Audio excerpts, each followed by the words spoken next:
एक बार फिर से सी न्यूज भारत पर आपका स्वागत है। मैं हूं अखिलेश पांडे। लोकसभा चुनाव का माहौल है, ऐसे में सभी पार्टियां और उनके स्टार प्रचारक प्रचार प्रसार करने में लगे हुए हैं और एक के बाद एक ताबड़तोड़ रैलियां भी कर रहे हैं। इसी क्रम में केंद्रीय रक्षा मंत्री राजनाथ सिंह बिहार पहुंचे और बिहार के उप मुख्यमंत्री सम्राट चौधरी के साथ जनसभा को संबोधित किया। वहीं उप मुख्यमंत्री सम्राट चौधरी ने जनसभा को संबोधित करते हुए एनडीए के प्रत्याशी अरुण भारती को भारी मतों से विजयी बनाने की अपील की। सुनिए राजनाथ सिंह और सम्राट चौधरी ने इस दौरान क्या कुछ कहा। नमस्कार, आप देख रहे हैं सी न्यूज भारत में वीरेंद्र कुमार। दर्शकों, लोकसभा का पहला चरण जम्मू से स्टार्ट हो रहा है। 19 तारीख को मतदान है। ऐसे में तमाम नेता, तमाम लोग यहाँ आकर जनता को रिझाने में लगे। रक्षा मंत्री राजनाथ सिंह, उप मुख्यमंत्री सम्राट चौधरी, जम्मू के सांसद चिराग पासवान ने जम्मू में जमकर कहा। देखना दिलचस्प होगा कि रक्षा मंत्री जम्मू लोकसभा की सीट की कितनी रक्षा कर पाते हैं। दूसरी तरफ नेता प्रतिपक्ष तेजस्वी यादव लगातार जनसभाओं को संबोधित कर रहे हैं। उन्होंने झाझा में भी जनता को संबोधित करते हुए अर्चना रविदास के पक्ष में मतदान करने की अपील की। इस प्रकार एनडीए के प्रत्याशी अरुण भारती भी लगातार पसीना बहा रहे हैं और उनके पक्ष में प्रधानमंत्री से लेकर रक्षा मंत्री राजनाथ सिंह, साथ ही साथ उप मुख्यमंत्री सम्राट चौधरी के अलावा ना जाने कई नेता जमुई में आकर जनता को संबोधित कर रहे हैं और उनके एनडीए के प्रत्याशी अरुण भारती के पक्ष में मतदान करने की अपील कर रहे हैं। हम भी अपने चैनल के माध्यम से तमाम दर्शकों से, तमाम जमुई की सम्मानित जनता से अपील करेंगे, 19 तारीख को निश्चित रूप से मतदान करिए और ये मतदान देश की सुरक्षा, देश के भविष्य के लिए, राज्य के विकास के लिए, जिले के विकास के लिए सोच समझ कर करिए। जिस प्रकार आप देख पा रहे हैं, धुआंधार रैलियाँ चल रही हैं, कभी खूब हेलीकॉप्टर उड़ रहा है, खूब गाड़ियाँ उड़ रही है, लेकिन जब जनता जो चाहेगी वही होगा। लोकतंत्र की सबसे बड़ी खूबसूरती तो यही होती है कि जनता के हाथों में सत्ता की चाबी होती है। जनता जिस ईवीएम के सामने जिनकी जो छाप है, चाहे वो कोई भी छाप हो, अगर उस पर बटन दबाती है तो जिले के विकास के लिए, राज्य के उत्थान के लिए और देश के भविष्य के लिए अपना मतदान करती। कहा भी जाता है मतदान खुद के मत, आपकी जो मती, आपका जो मत है, आप इसको चाहें दे सकते हैं, लेकिन मतदान निश्चित रूप से करिए। हालांकि जिलाधिकारी राकेश कुमार, पुलिस कप्तान डॉक्टर शोर सुमन पुख्ता इंतजाम कर रखा है, कहीं परिंदा भी पर नहीं मार सकता। सुरक्षा का चौक चम्मच बहुत ही कड़े होंगे। इस प्रकार लगातार डॉक्टर शोर सुमन जो पुलिस कप्तान जम्मू हैं, लगातार रोड शो कर रहे हैं, मॉनिटरिंग कर रहे हैं, जनता से अपील कर रहे हैं। जिलाधिकारी राकेश कुमार भी जनता से अपील कर रहे हैं कि कहीं ना कहीं आप घरों से निकलिए और निर्भीक होकर मतदान करिए। देखिए हमारी बहुत ही खास रिपोर्ट। लेकिन मोदी जी का नाटक सवाल है, उनको भी लोग ये मान लिए चुनाव तो यहाँ औपचारिकता है। मोदी जी को देश की जनता ने अपना पुनः तीसरी बार चुनने का मन बना लिया है। अब सारी दुनिया ने स्वीकार कर लिया। अगर हमारी सच्चाई को भी आप स्वीकार करें। और मैं प्रेस के दोस्तों से भी कहना चाहता हूं, तथ्यों से परे यदि हमारी कोई भी बात हो, आप उसको अखबार के पन्नों पर लिख देना। हमारी गलती होगी तो मैं इसे स्वीकार करना। लेकिन यह बात मैं इसलिए कह रहा हूं कि जिंदगी में हमने राजनीति की है तो जनता के आंखों में धूल झोंक कर नहीं राजनीति की है, बल्कि जनता की आंखों में आंख डाल कर राजनीति की। हमारी एनडीए का चरित्र यह रहा है, जो हम लोगों ने कहा है वो अक्षर शब्द का पालन किया। हमारे घोषणा पत्रों को उठाकर भी तो कोई देख ले, हमने क्या कहा था, क्या किया है कि नहीं किया है। जो कहा था सब किया है। हमने धारा 370 समाप्त करने की बात कही थी, चुटकी बजाकर संसद के दोनों सदनों में बहुमत मिलने के साथ ही धारा 370 समाप्त कर दी। हमने कहा था हम आएंगे, अयोध्या की धरती पर भव्य राम का मंदिर बंद कर रहे हैं। लोग ये कहते थे, आप लोग नारा लगाते हो राम लगा हम आएंगे, मंदिर नहीं बनाएंगे, लेकिन तारीख नहीं बनाएंगे। बहन भाइयों, यह आरोप लगाने वाले लोगों से मैं कहना चाहता हूं, वह तारीख 22 जनवरी आ गई जबकि हमारे देश के प्रधानमंत्री मोदी जी ने भगवान राम की प्राण प्रतिष्ठा कर दी। और बहन भाइयों, मैं कहना चाहता हूं, एक शुभ संकेत, नवरात्रि का पर्व चल रहा है। और मैं बहुत सोच समझ कर नाप तौल के यह मैं कहना चाहता हूं, यह शुभ संकेत है। रामलला अपनी कुटिया से निकल के अपने महल में प्रवेश कर चुके हैं। भारत में राम राज्य के आगाज को अब दुनिया की कोई ताकत रोक नहीं करती।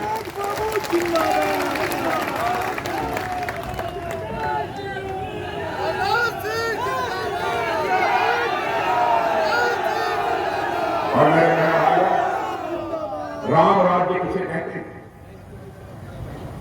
राम राज्य वही राज्य होता है जिसमें कि हर व्यक्ति को, राम राज्य उसी राज्य को कहते हैं कि हर व्यक्ति को दायित्व बोध हो, कर्तव्य बोध हो, हमें क्या करना चाहिए इसकी जानकारी। अधिकार बोध से नहीं, हमारा अधिकार क्या है। कैकेयी ने के अंदर अधिकार बोध था, हमारा यह अधिकार है, हमारा ही बेटा सिंहासन पर बैठना चाहिए। इसी कारण सारा संकट पैदा हुआ था और मर्यादा पुरुषोत्तम भगवान राम को 14 वर्षों का बर्बाद स्वीकार करना पड़ा। हम उस राम राज्य की बात कर रहे हैं जिसमें कि हर हमारा भारत का नागरिक उसके अंदर एक भाव पैदा हो।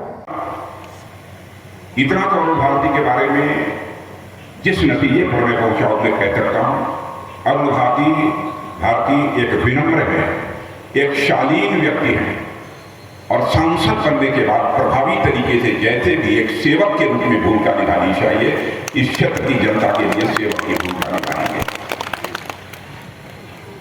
मेरे बहन भाइयों, तुम्हें सरकार बनाई, 2019 में भी सरकार बनाई। आज यह मैं ही नहीं कह रहा, हमारे सम्राट जी चौधरी ही नहीं कह रहे, विजय सिन्हा जी ही नहीं कह रहे, चिराग पासवान ही नहीं कह रहे, सारी दुनिया बोल रही है कि अब तीसरी बार भी भारत का प्रधानमंत्री जी कोई बनने जा रहा है, उस शख्स का नाम है नरेंद्र मोदी। का समय लेना प्रारंभ कर दिया है, अपने देशों ने उनको ससम्मान आमंत्रित करना प्रारंभ कर दिया। सामान्यतः जब चुनाव होते हैं एक अस्थिरता का माहौल होता है, यह संदेश बना रहता है कि पता नहीं उस देश में किसकी सरकार बनेगी नहीं बनेगी, कुछ नहीं कहा जा सकता। लेकिन मोदी जी का जहां तक सवाल है, उनको अब भी लोग यह मान लिए चुनाव तो यह औपचारिकता है, मोदी जी को देश की जनता ने अपना पुनः तीसरी बार चुनने का मन बना लिया है और सारे दुनिया ने स्वीकार कर लिया। पिताजी जो बिहार को लूट कर सत्ता में बैठे थे वो मटन खा रहे थे और आजकल उनका बेटा जो 4 सीटेड है, आजकल वो हेलीकॉप्टर में मछली खा रहा है नवरात्रा में। अब समझिए सनातन विरोधी कैसे है। अरे हम लोग तो ये समझते थे कि लालू प्रसाद जी का परिवार न मटन खाने वाला है न मछली खाने वाला है, ये तो चारा खाने वाला था, ये मछली और मटन पे कैसे आ गया। इसलिए साथियों आप लोगों को तय करना है 19 तारीख को हेलीकॉप्टर चार्ट पर देकर यहाँ से अरुण भारती जी को जिताइएगा। जैसे ही चुनाव जिताइएगा वैसे ही देश में यशस्वी प्रधानमंत्री नरेंद्र मोदी जी प्रधानमंत्री बन जाएंगे साथियों। और मोदी जी की गारंटी स्पष्ट है साथियों। मोदी जी ने कहा है भ्रष्टाचारियों को छोड़ेंगे नहीं। हम लोगों को भी राजनाथ जी का आदरणीय नड्डा जी का आदरणीय प्रधानमंत्री जी का जब आशीर्वाद मिला और हम लोगों ने डबल इंजन की सरकार बनाई साथियों। एक एकदम स्पष्ट रहिए, नौजवानों को गुमराह करने का प्रयास किया जाए। लालू प्रसाद जी जब 1990 से लेकर 2005 तक मुख्यमंत्री रहे तो चारा खाए और नौकरी कितना दिया? 95,000 लोगों को 15 साल में नौकरी दिया। 2005 से लेकर 2020 तक आपने नीतीश कुमार जी को एनडीए को सरकार दिया तो 7.5 लाख लोगों को नौकरी दिया साथियों। और आज कमिटमेंट है हमारा 2020 से 2025 के बीच में, जब 2025 में आपके यहाँ मत वोट मांगने आएंगे आपको एकदम आश्वस्त करते हैं 10 लाख सरकारी नौकरी एक नौजवान को मिलने का काम किया जाए। और ये गारंटी है साथियों, क्योंकि हम लोग को भ्रष्टाचार के ऊपर जिस तरह मोदी जी का कार्रवाई चल रहा है तो ये लोग मिला जाते हैं। अब तो बिहार में भी कानून बना दिया। ये जो बालू माफिया, शराब माफिया और जमीन माफिया एकदम स्पष्ट रही, इसको हम लोग चिन्हित करने का काम शुरू कर दिए। इलेक्शन के बाद आपको दिखेगा हमने कानून बिहार विधानसभा से पारित करके बना दिया है।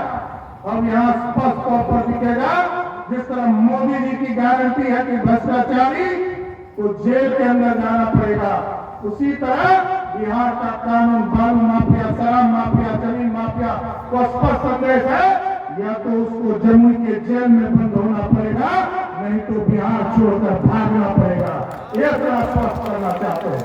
इसलिए आज जम्मू की जनता से यही आग्रह निवेदन करूंगा कि आदरणीय राजनाथ सिंह जी आपके बीच में आए, हमारे नेता हैं और इस देश को सुरक्षित करने वाले हैं, और इनके नेतृत्व में तो भारत इतना मजबूत हुआ साथियों। साथ ही जम्मू के सांसद चिराग पासवान ने भी सभा को संबोधित करते हुए कहा कि अब की बार 400 पार। वहीं दूसरी तरफ विपक्षी दलों ने भी रैली की और बिहार के नेता प्रतिपक्ष तेजस्वी यादव ने भी झाझा में एक जनसभा को संबोधित करते हुए अर्चना रविदास के पक्ष में लोगों से मतदान करने की अपील की। उन्होंने कहा कि अब की बार सिर्फ अर्चना रविदास को जिताना है। सुनिए उन्होंने क्या कुछ कहा। 40 साल में निकाल दे, 18 साल में जो है ना 22 साल में निकाल दे, मुझको नहीं आया होगा ढंग से, बाहर हो जाइए, रिटायर हो जाइए। तो नियम है, हम लोग पहले जैसे बहाली होता था वैसे बहाली कराएंगे लंबा, ताकि आप लोग लंबा सेवा दे सके, भारत माँ का रक्षा कर सके, ये करेंगे।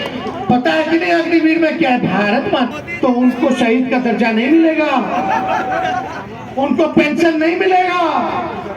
आर्मी वाले लोग को कैंटीन का व्यवस्था आता है, कैंटीनों का व्यवस्था नहीं मिलेगा। बताओ, अगर इंडिया की सरकार आएगी तो शहीद का भी दर्जा मिलेगा, कैंटीन की भी व्यवस्था होगी और पेंशन भी मिलेगा। ओल्ड पेंशन को भी हम लोग लागू करेंगे, ये काम हम लोग करेंगे। आईटीबीपी है, अन्य जितने हैं पैरामिलिट्री फोर्स, उन सब लोगों से पूछो तो शहीद का दर्जा नहीं है। हम लोगों का सरकार बनेगा तो शहीद का दर्जा हम लोग देने का काम करेंगे। ये सब हम लोग काम करने जा रहे हैं। हम लोग जन बल वाला है, बहुत पैसा है हम लोगों के पास नहीं।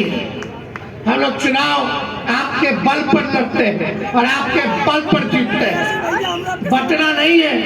रामनवमी आ रहा है, हम कलम बांटने की बात कर रहे हैं, वो लोग तलवार बांट रहे हैं। बताओ, कलम बांटने से नौकरी मिलेगा तो नौजवान भाई का ब्याह हो जाएगा, बाबूजी जाएंगे नौकरी से आएंगे, चॉकलेट लेके आएंगे, बच्चों खुश, माता पिता भी खुश, मेरा वो खुश, खुशी से जीवन बदलेगा, भविष्य सुधरेगा। आई लोग तलवार जो लोग बांटेंगे, तुम लोग जख्मी होगे, सबसे पहले जेल जाओगे, केस मुकदमा लड़ोगे, माँ बाप परेशान रहेगा, खाना में खिलाना होगा, वकीलों के खिलाना पड़ेगा। अच्छा, तो मुख्यमंत्री बनाओगे विधानसभा में? आप उठा के बताइए, बनाओगे? बनाना है तो अर्चना रविदास जी को जिताना पड़ेगा, जिताइएगा ना? मोदी जी के लिए गाना गा दे,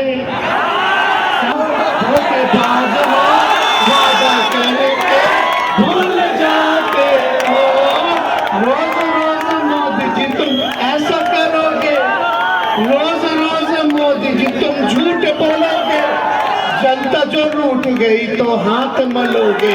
अरे तुम तो वादा करके, बस यही संदेश है। और जो मेहमान आए हैं चिराग जी के मना कर दीजिएगा कि भाई इतना ही हम कर सकते हैं, हाथ जोड़ सकते, ठीक है कि नहीं? चुपचाप